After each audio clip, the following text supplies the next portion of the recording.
When I think about an American sound, I do start getting more into the playing. So an American orchestral sound, for example.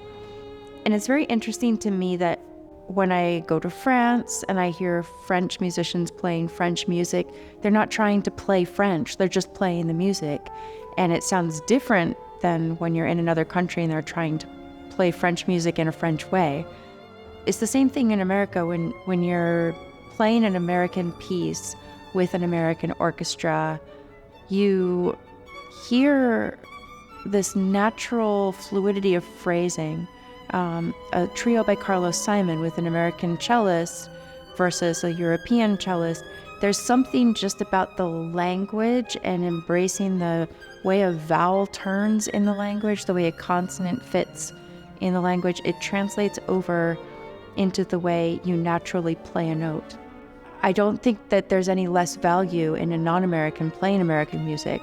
It's a slightly different approach, and the mixture of intention is really fascinating as well. The first concerto that I ever commissioned was from Edgar Meyer, and I liked Edgar. I liked how he approached music, and I thought, wow, that's really cool. I'd love to work with him as a composer. When I was learning Edgar Meyer's Violin Concerto, I thought a lot about his sense of rhythm and where he places accents, because the piece feels pretty open. It feels like there's a lot of space around each instrument and around each idea. And there's this one thing in particular, this pattern,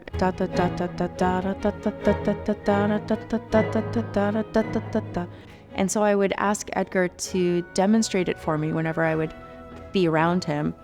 And I love how he plays, and so I would always ask him to demonstrate everything possible just to hear him play and just to see him play. And playing Edgar's piece, there's a looseness that you need. You need to have that double-jointed rhythmic sense for the sound to happen properly.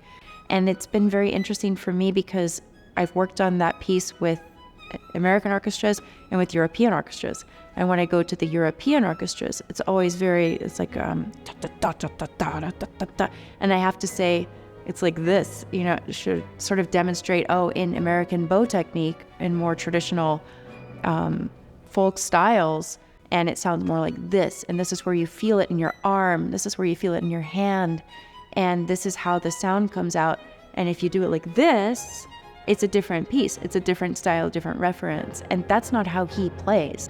So having seen him play and having asked him to demonstrate for American orchestras and seeing how they then take that on board and how it changes their playing, even if they're not playing the bass, it's really fascinating. And I've taken that as well for other repertoire.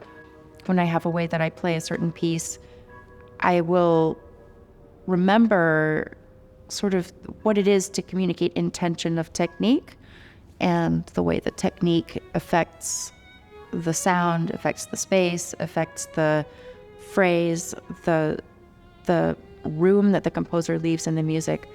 And I use that for just all kinds of music when I'm working with orchestra.